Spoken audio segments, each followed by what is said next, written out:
थे, किसी ने नहीं बोली है ये बात सुबह से। तो भाई आंखों से देखा है, 6:25 या 6:30 की घटना है। उसी समय कल बारिश हुई है, उसके बाद वहाँ पर पानी भरा है। लगभग 8 बजे से इन्होंने बॉडी निकालना चालू हो गया है। आप किसी भी स्टूडेंट से पूछ लीजिए, हमको झूठ बोल के क्या मिलेगा। 8 एम्बुलेंस तो आई है सर, सीसीटीवी फुटेज बोल रहा है। तो आप कह रहे हैं 8 एम्बुलेंस में बॉडीज ले गई, क्योंकि पुलिस एम्बुलेंस से बॉडी ले गई है और ये कह रहे हैं कि 3 कैजुअलिटी हो रही है। शर्म आनी चाहिए सर इनको। पुलिस ऑफ कैमरा भी 3 ही बोल रही है, वो ऑफ कैमरा भी 3 confirm इनको तो कम से कम ये बात की शर्म आनी चाहिए कि स्टूडेंट के सामने ये लोग सच नहीं बोल पा रहे हैं। कम से कम बताएं तो नो डेथ हुई है। सही बात है। No death. आप ये बोलो कि किसी के लंग्स में पानी भर गया है। 3 मिनट में अरे 12 फीट पानी। सर एक बात बताओ, अगर इस बंदे की अगर लंग्स में पानी भर गई है, ये अनकॉन्शियस है, तो इसकी बॉडी को ढक के ले जाएंगे क्या? सर 3 मिनट में 12 फीट पानी बढ़ा है सर, क्या ही जिंदा रहेंगे लोग। तो आप नो डेथ आप बोल रहे हो, ये आप सर एलिगेशन 8 लगा रहे हो। एम्बुलेंस आई है, सारों में बॉडी गया है। सर कैसे गुस्सा नहीं आएगा? गवर्नमेंट झूठ बोल रही है यहाँ पर। ये बात स्टूडेंट के सामने कम से कम एक्सेप्ट तो करें, नो डेथ हुई है। 4-5 दिन बाद मैटर बंद कर देंगे, ये 50 करोड़ वगैरह देके मैटर बंद कर देंगे। सर, याद रखना, सरकार स्टूडेंट से पूछ लीजिए। ये बंद नहीं होने देंगे। स्टूडेंट से कोई कीड़े मकोड़े नहीं है। वोट दिया है, सरकार बनाई है, हमारे पास भी वोट का राइट है, सरकार गिरा भी सकते हैं। और आपको वैसे फिर क्यों लगता है, अगर आप कह रहे हैं नो डेथ हुई है, तो फिर झूठ क्यों बोल रही है पुलिस आपके साथ? सर गवर्नमेंट अपना चीज छुपाना चाह रही है। बेसमेंट में लाइब्रेरी अलाउड नहीं है। फर्स्ट थिंग, हर लाइब्रेरी में 2 गेट होना चाहिए। पुलिस को थाने में हफ्ते का पैसा जा रहा है, एमसीडी वाला हफ्ते में का पैसा खा रहे हैं। वो क्यों एक्सेप्ट करेंगे अपनी गलतियां? बताएं अपनी गलतियां सामने कि हमने गलती करी है वहां पर। और नेशनल एजेंसी से जांच होनी चाहिए। जितने लोग इसमें आरोपी है, हम स्टूडेंट्स के कातिल है। आपने सिर्फ 4 बच्चों को नहीं मारा है, कई घरों को मारा है। इस बात को याद रखिए। हमारे माँ बाप बड़ी मुश्किलों से सर कैजुअलिटीज मेंशन नहीं होती है। पढ़ना चाहता है, यहाँ 4,000 5,000 की तादाद में भीड़ इसलिए नहीं लगी है। हर किसी के अंदर में गुस्सा है। सर इतनी डेथ हो रही है तो एक्सेप्ट ही नहीं कर रहे हैं। सबसे पहली बात शर्म आनी चाहिए इस गवर्नमेंट को। सबसे पहले अपनी गलती स्वीकार तो करे, एक्सेप्ट तो करे कि हमारी गलती की वजह से हुआ है। 3 दिन पहले अभी एक बच्चे 8 एम्बुलेंसेज आप बोल रहे हो अरे कोई Nilesh, if I am not, कोई नीलेश राय के नाम की एक लड़के की डेथ हुई है करंट से। ये वायर सिस्टम है आका ऐसे इससे अच्छा तो हड़प्पा मोहनजोदड़ो था, कम से कम रोड और जी। तो ये आप देख सकते हैं स्टूडेंट्स का एलिगेशन है कि क्या डिमांड है आपकी? We want MCD councillor to be here, यहाँ उन्हें आना ही होगा। दूसरा, एमसीडी के जितने भी ऑफिशियल्स इन्वॉल्व हैं, यहाँ का जिस पे भी चार्ज है, उनके खिलाफ सस्पेंड तो भाई नॉर्मल सी बात है। पीनल एक्शन लेना चाहिए, पीनल एक्शन। और जैसे पिछला मुखर्जी नगर वाली इंसिडेंट्स में हुआ था, वहाँ एक बिल्डिंग में आग लगी थी, 3-4 दिन तक बहुत सही सिस्टम ठीक रहा, फिर वैसा ही हो गया। तो वैसा हमें नहीं चाहिए। यहाँ अकाउंटेबिलिटी फिक्स होनी चाहिए और रिस्पॉन्सिबिलिटी। आपको भी लगता है 3 से ज़्यादा कैजुअलिटीज़ हैं? और पुलिस, मुझे लगता है सबको 3 से ज्यादा नहीं, 10 से ज्यादा है सर। 3 मिनट में 12 फीट पानी बढ़ा है, क्या जिंदा रहेंगे लोग? लेकिन कुछ भी है छुपा रहे। 3 से जरूर जाता है। और मैं एक बार मेरे तो आप लोगों का फाइनल टेक ये है कि सर अंडरग्राउंड लाइब्रेरी अलाउड नहीं है, बेसमेंट के अंदर चीजें अलाउड नहीं है। तो ऑरेंज नगर में बहुत सारी लाइब्रेरीज हैं जो बेसमेंट में, बहुत सी लाइब्रेरीज अंडरग्राउंड है। ये कैसे चल रही है? ये आपको परमिशन कौन दे रहा है? परमिशन कौन दे रहा है? कैसे मिल रही है परमिशन, आप ये बताइए। दिल्ली गवर्नमेंट जो बिल्डिंग बनाने के ना कुछ लॉज हैं, उनके बाईलॉज हैं।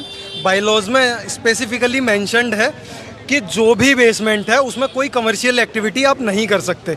और यहाँ आप जितनी भी लाइब्रेरीज़ में जाएंगे, इंस्टीट्यूट्स में जाएंगे, धड़ल्ले से चीज़ें चल रही हैं। अगर 2 इंच आपका छज्जा बाहर आ जाता है, एमसीडी ऑफिशियल्स तुरंत आ जाते हैं आपके घर पे और उसे तोड़ देते हैं। यहाँ एमसीडीओ को दिख नहीं रहा, मतलब कौन सी पट्टी बंधी हुई है, कौन सी पट्टी बंधी हुई है। पैसे जा रहे होंगे, करप्ट हैं, जितने भी मतलब इन्वॉल्व हैं, सबके मतलब पीनल एक्शन लेना चाहिए सबके अगेंस्ट। डिमांड्स मैं आपको एक बार बता देता हूँ। MCD commissioner to be here और एवरीवन इन्वॉल्व्ड, जो भी है, जो भी इंस्टीट्यूशन, एमसीडी है, राउज आईएएस है, उसके खिलाफ शायद एफआईआर। पुलिस कह रही है कि एफआईआर हुआ है, डिटेन किया है गुप्ता जी। सबको पता है भाई एफआईआर कैसे क्या चलता है। नहीं भाई, मान लेंगे उनकी, ठीक है, लेकिन होनी चाहिए और प्रॉपर जो भी ड्यू कोर्स ऑफ एक्शन है वो लेना चाहिए। तीसरा ये है कि ईच विक्टिम के लिए हमें कॉम्पेंसेशन चाहिए। ठीक है, जान वापस नहीं ला सकते, लेकिन आप उन्हें कॉम्पेंसेट कर सकते हैं। चौथी ये है, authorities should reveal how many casualties have actually happened. अभी तक जिन लोग मरे हैं उनके घर वालों को पता भी नहीं कि बच्चे हमारे ज़िंदा हैं या मर चुके। 3 का अभी आंकड़ा दिया गया है। जो लोग पढ़ रहे थे वो भी बता रहे हैं कि नंबर थोड़ा ज़्यादा जा सकता है। बट अगर ये कैजुअलिटीज 3 से ज़्यादा हैं तो जो बाकी की बॉडीज़ हैं उनका आता पता नहीं है ना, तो वो आरएमएल हॉस्पिटल में पुलिस ने रिपोर्ट पता चलेगा आपको और मुझे कैसे पता चलेगा? अथॉरिटीज़ अगर रिवील नहीं करेंगी कैसे पता चलेगा? अल्टीमेटली वही है कि घर वाले उनको फ़ोन करेंगे, जब बच्चे फ़ोन नहीं उठाएंगे तब पता चलेगा। बाकी स्टूडेंट्स फ्रेटर्निटी में ये है कि 3 से अभी ज़्यादा कब तक आप लोग प्रोटेस्ट कंटिन्यू करने का आप लोगों ने सोचा है? जब तक भाई जब तक चीज़ें ठीक नहीं हो सकती, एक कमेटी मतलब तुरंत सेटअप होनी चाहिए ये देखने के लिए। मतलब ये हुआ है अभी, 2 दिन बाद कुछ और हो सकता है। 3 दिन पहले वो हुआ था नीलेश राय वाला नगर मामला। में करंट कहीं भी कुछ भी हो सकता है जैसे हालात हैं। भाई वी पे 30% टैक्सेस, हम तो खैर नहीं, हमारे माँ बाप पे 30% टैक्सेस, 28% जीएसटी, और we get services like this. Water logging, आधे घंटे बारिश नहीं होती, मतलब 10 फीट तक आपका पानी भर जा रहा है। एमसीडी की ड्रेन जो फटी है, भाई कर क्या रहे हो एमसीडी वालों? किस चीज़ के पैसे ले रहे हो? किस चीज़ की सैलरी ले रहे हो? मतलब ड्रेन आपका कोई मेंटेनेंस कुछ तो आप देखोगे ना भाई। हम बाइक चलाते हैं, टायरों की हवा देखते हैं, सारी चीज़ों का अभी maintenance एक होता है ना। फायर सेफ्टी डिपार्टमेंट का एनओसी सामने आया है जिसमें बेसमेंट को एज अ स्टोरेज मेंशन किया गया था, नॉट एज अ लाइब्रेरी। तो वो भी अब सवाल उठ रहा है कि वही है, पता नहीं पहले से, मतलब इंडिया में जब तक कोई हादसा नहीं होता अथॉरिटीज़ हरकत में नहीं आती, और जैसे ही मामला ठंडे बस्ते में जाता है फिर सारी चीज़ें वैसे ही चलती। मैं आपको एक ना 5-6 दिन पहले का एक वो दिखाता हूँ। कंप्लेंट हुई थी राव आईएएस के खिलाफ ही, एक बार पढ़ देता हूँ मैं आपके लिए। आपके किसी फ्रेंड ने कंप्लेंट किया था? वो आपने मुझे नहीं पता, किसी ने करी है। हाँ, ये कंप्लेंट हम लोगों ने मेंशन किया है, कर रखा है आपने? कोई किशोर सिंह कुशवाहा हैं, तो उन्होंने राउज आईएएस के खिलाफ स्पेसिफिकली कि बेसमेंट में इनकी टेस्ट कक्षाएं और लाइब्रेरी चल रही है जिससे विद्यार्थियों एवं स्टाफ के जीवन को खतरा बना हुआ है। अब आप अगर यहाँ भाई एक बार दिखाओगे इस पर, करंट स्टेटस है इसका under process, date of receipt है 26 जून, ठीक है। एलिगेशन ये है कि इस पे एक्शन कोई नहीं लिया एक्शन कोई नहीं लिया गया। 2 रिमाइंडर आप देख सकते हैं, 15 जुलाई 22 जुलाई।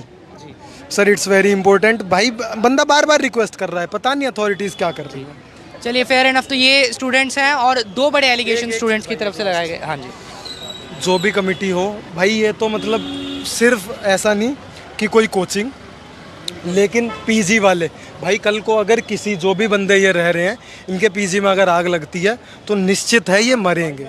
मैं मरूंगा अगर मेरे पीजी में आग लग गई, क्योंकि भाई ना हम वहाँ से उतर सकते, इतने कंजेस्टेड एरिया में बने हुए हैं, फायर सर्विसेज की गाड़ी वहाँ तक पहुँच ही नहीं सकती, कोई मतलब दूसरा एग्जिट कुछ नहीं है, नियमों को सारे ताक पर रख के चल रहे हैं, और अल्टीमेटली ये भी होगा अगर नहीं सुधारा गया तो। जैसे राजेंद्र नगर में वैसे पटेल नगर में भी है, डबल स्टोरीज में। शादीपुर, पटेल नगर, शादीपुर, सारा आपका ये डबल स्टोरी में बन रखा है, सारा अनऑथराइज एरिया है, सारे के सारे।